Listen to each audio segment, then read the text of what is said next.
As hélices contrarrotativas são dessas coisas que não parecem fazer muito sentido. Em teoria, sua disposição serve para aumentar extremamente a eficiência dos aviões. Mas como é que ter uma hélice empurrando o ar para o lado oposto te faz ser mais eficiente? Não deveria a segunda hélice anular o empurrão da primeira? Realmente, embora não pareça, essa configuração incrivelmente aumenta a eficiência em até 30%.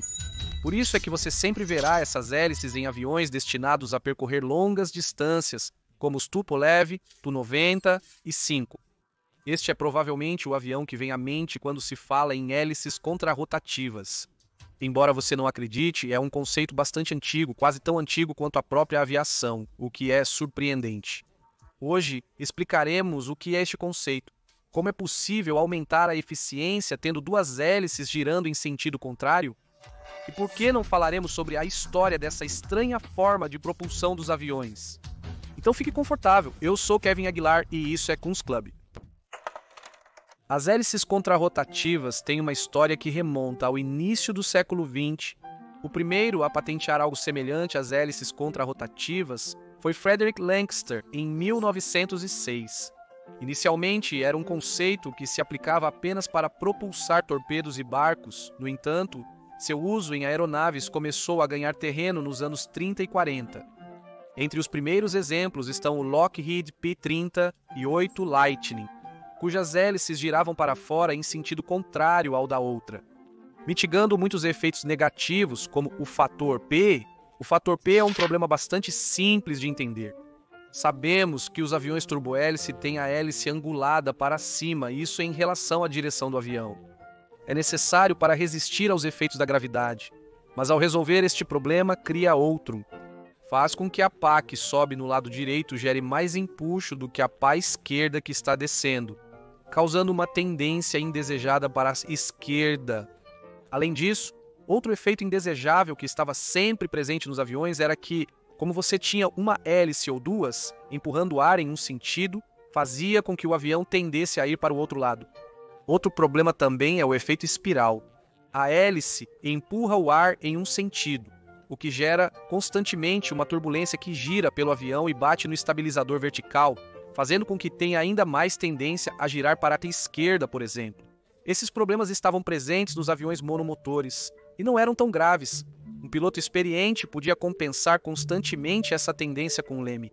Mas em aeronaves bimotoras esses problemas eram sentidos muito mais. Na Segunda Guerra Mundial, os cientistas solucionaram este problema. Descobriram que simplesmente ao fazer uma hélice girar no sentido oposto à outra, grande parte desses efeitos negativos diminuíam. Desta forma, o fator P era completamente eliminado, tornando o avião mais estável. Assim, foram inventadas as hélices contrarrotativas, sendo um grande avanço na aeronáutica. Agora, isso funcionava muito bem para os aviões bimotores, mas o que acontece com os aviões monomotores? Só temos um motor neles, então essa solução não serve. Antes, nos anos 30 e 40, até mesmo atualmente em alguns aviões, o que se fazia era simplesmente girar o motor para a direita desta forma. Assim, compensavam-se as tendências intensificadas. Mas essa solução, embora resolvesse os problemas do fator P, era um pouco complicada, principalmente em aeronaves militares.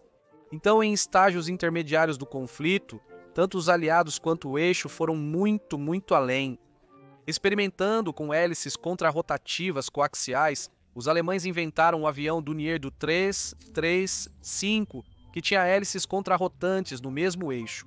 Do lado aliado, vimos exemplos mais parecidos com o que imaginamos com hélices contrarrotantes, como o britânico Supermarine Safang tinha hélices contrarrotantes coaxiais, e era realmente bom.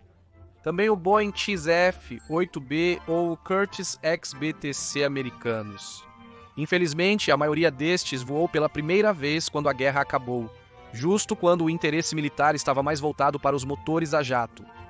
Portanto, os americanos e ingleses abandonariam esses projetos.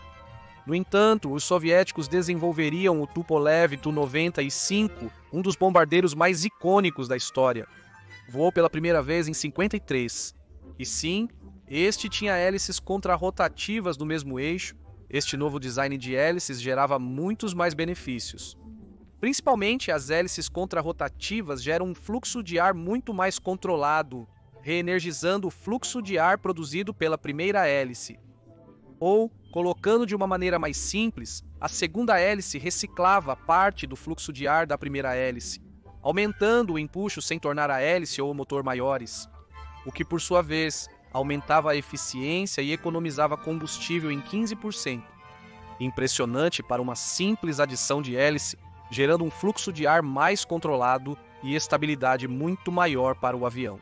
E eliminavam-se as vibrações indesejadas. E nem precisa dizer, mas eliminava o indesejado fator P e as tendências de virar para um lado ou para o outro. Portanto, geralmente, esses aviões eram muito estáveis e confortáveis, sentia-se como dirigir um Rolls-Royce no ar. Lembram do último vídeo das corridas aéreas da Renault? É um vídeo triste. Mas não é coincidência que a maioria dos aviões de corrida tenham sido instalados. Como modificação, hélices contrarrotativas fazem com que os aviões tenham um pouco mais de potência e estabilidade, por isso era uma modificação ideal para correr. Se as hélices contrarrotativas eram mais eficientes, por que não são amplamente utilizadas? Por que ainda se usam principalmente as hélices convencionais? Bem, é que as hélices contrarrotativas no mesmo eixo não são para qualquer avião. Elas têm muitas desvantagens também. Tendem a ser muito barulhentas, 3 vezes mais barulhentas que as hélices convencionais. Isso faz com que não sirvam para aviões comerciais, estando limitadas a aviões de transporte ou experimentais. Também, provavelmente você já ouviu, mas nós engenheiros temos uma lei, e é que quanto mais complexa é uma máquina, mais tende a falhar. Com as hélices contrarrotativas, você torna a mecânica do seu avião muito mais complexa, adiciona mais engrenagens que podem falhar, então você está trocando eficiência por confiabilidade. Isso não apenas torna os aviões mais propensos a falhas, mas também torna a manutenção mais cara.